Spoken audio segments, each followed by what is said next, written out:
Hello, everyone. My mental illness was that in the Soviet Union. Psychiatry was used in its beginning as an instrument of state control in the treatment of mental illness. The government viewed mental illness through social conformity and sometimes categorized opposing political views as mental disorders. They were labeled as mentally ill and subject to harsh punishments. They put importance on community well being or collectivism over individualism. The Bolshevik Revolution happens in 1917.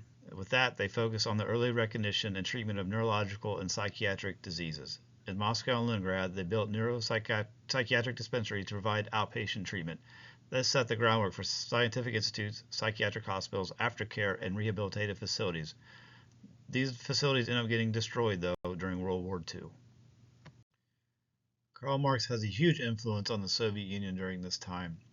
They based their psychological basis on the principles of Marxism.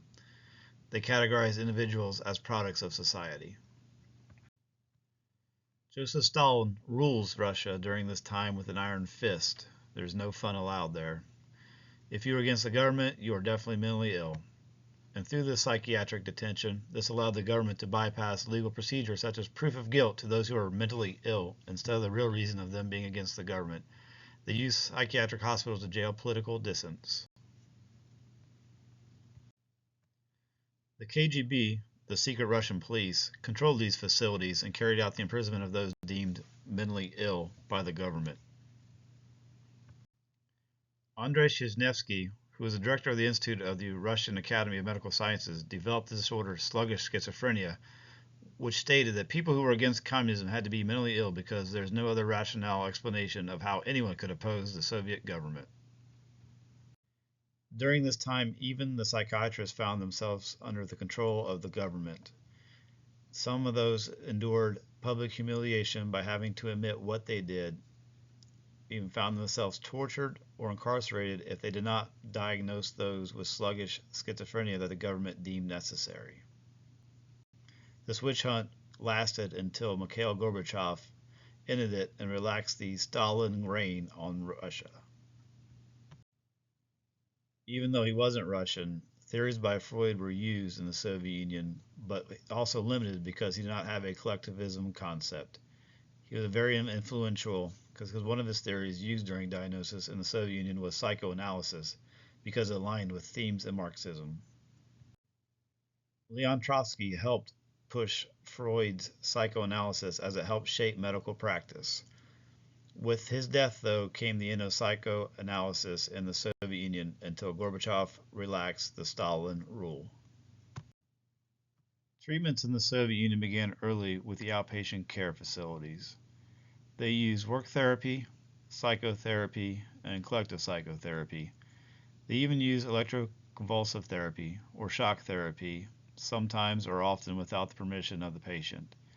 They also introduced a drug in the 1950s from France, chlorpromazine, which gave Soviet researchers a new venue for studying mental illness, but also a scientific rationale for moving away from the restrictive beliefs of the late Stalin period. These influences on history, along with the use of psychiatric detention for political repression, led to increased advocacy and consciousness for human rights in the mental health care.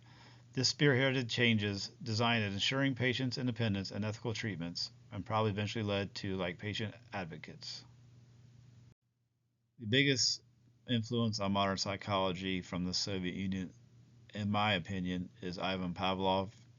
He had the theory of higher nervous activity, where he believed the brain processes information and generates behavior through two processes, excitation and inhibition. He believed the higher nervous activity allows organisms to form associations between different stimuli, which is central to learning.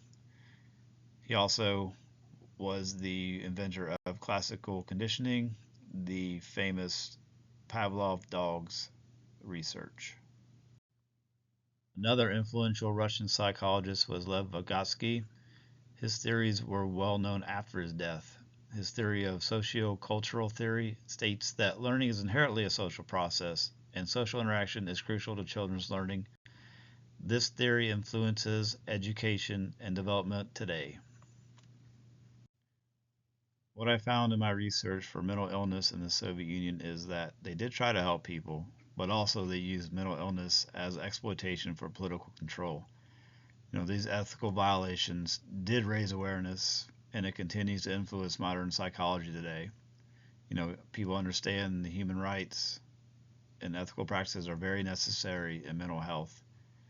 I don't really want to thank the Soviet Union for that, for the mistreatment of the people in the early 1900s, but also it did help modern psychology and the treatment of the people today.